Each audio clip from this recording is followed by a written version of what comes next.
Hello everyone. This is the first video about Harry Potter in this series where I'm going to talk about the different issues I have with this franchise. The HBO show is coming out in a year or two, and I have mixed feelings for it, especially due to some casting choices. A couple of years ago, I would have been ecstatic by the prospect of a show that would do justice to the books and include all that the movies left out. But now I don't even expect the show to be better than the movies, let alone the books. The Harry Potter series predominantly is a lesson against racism, as the main villain, Voldemort, is a pure-blood supremacist who wants to kill muggles and muggleborns. Yes, he was born a psychopath and wants to be immortal, but most of his fascist beliefs stem from values and ideas that he acquired from the Slytherin house, whose founder Salazar Slytherin himself had those beliefs that influenced the students in the house, out of whom many continued to follow it. Clustering all of these students together is obviously a recipe for disaster, but that's something I'm going to talk about in another video, discussing the ridiculous house system in the school. Our heroes, who are predominantly not from Slytherin, do not have such beliefs. This is owed to the fact that there are plenty of talented muggleborns in this series, like Hermione, who is the smartest witch in her year and one of the smartest characters in the entire franchise. Harry himself is the son of a muggle-born witch, which makes him half-blood. These cases are often presented as reasoning as to why pure-blood bias is meaningless, as there seems to be no special talent that pure-blood seem to possess over other wizards. The only leverage that they have is maybe generational wealth and connections to important people, and a sense of familiarity with their world that muggleborns don't seem to have. Obviously, there are adjustment issues. This reasoning is not really helpful, as bias is generally not based on any facts anyway. It's plain dislike in a favor of certain group of people over others. And this is where the issue starts. This kind of mentality is going to become a problem for this series going on forward when we encounter some other beings that are also being discriminated against. That brings us to the biggest victims of racism in this world: house elves. Dobby. He's an elf who shows up at the start of the second book in Harry's room and wants to prevent Harry from going to Hogwarts that year, as his life is in danger. The elf is clearly bound by something that is keeping him from warning Harry, as he harms himself and has scars all over his body. It's clear he's a slave and doesn't want to disobey his master. He also wants to be free, and Harry at the end of the book does free him by giving him a sock. This portrays Harry as some sort of messiah for oppressed people, but we don't really see a continuation of this behavior 2 years later in The Goblet of Fire, where we meet another house elf, Winky, who belongs to Barty Crouch. Even though Winky is going through a similar abuse, Harry's reaction this time is pretty apathetic. In fact, it's Hermione who advocates to save house elves from this cruel slavery. Ron, on the other hand, is fine with it because that's the norm in his world. Harry, despite also having a similar upbringing to Hermione, seems to be pretty passive in this argument, and to some extent even seems to side with Ron, who scoffs at Hermione's activism and is of the belief that elves want slavery, they enjoy it.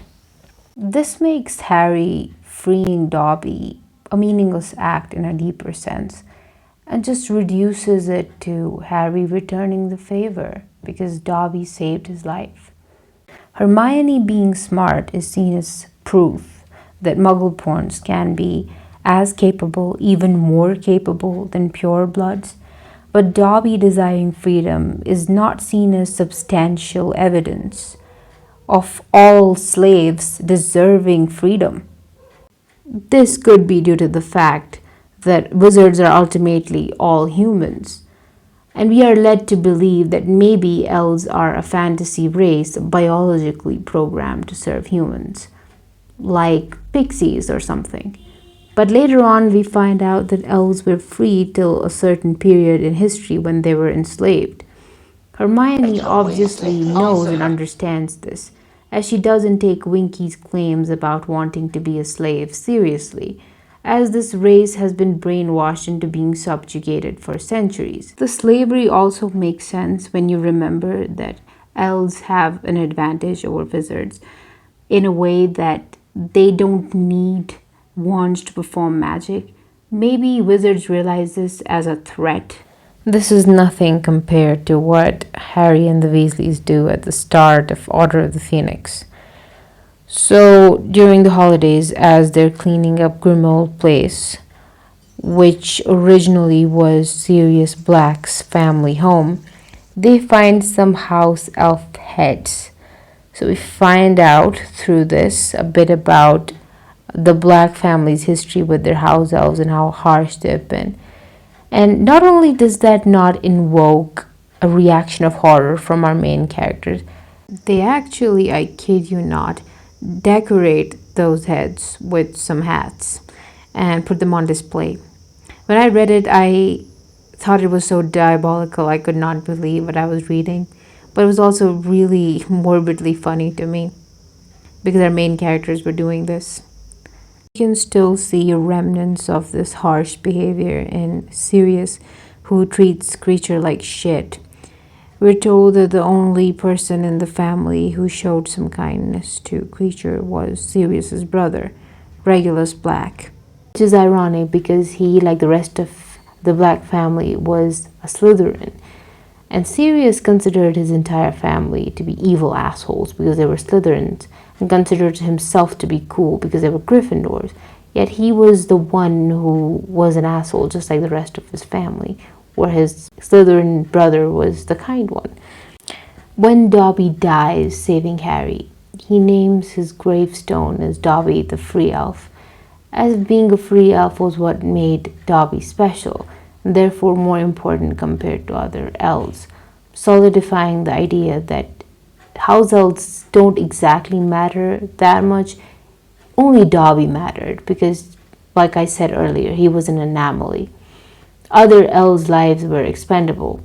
And even his death doesn't compel Harry to maybe take some action in favor of liberating house elves, because we know nothing much changes in the wizarding world even after Voldy's death. This brings us to the second creatures in the list, which are goblins. They are clearly an anti-Semite caricature. They're hook-nosed and greedy, and yeah, they've existed before Harry Potter, and they have originated from the anti-Semite shit. The Gringotts Bank even has a 7-pointed star on the floor. You cannot be more obvious than that. It is mentioned that there were wars between wizards and goblins in the past. There is an argument between Harry and Bill Weasley, who works for the Gringotts Bank. So he basically works as a curse breaker. He goes to different countries and then he basically loots for Mother England, the true Britisher.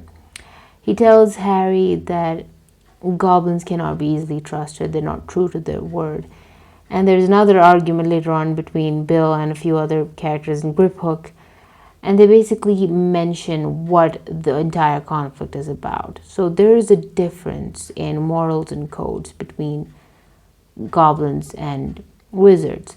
Goblins believe that the rightful owner of something is the one who makes it, whereas wizards believe ownership can shift.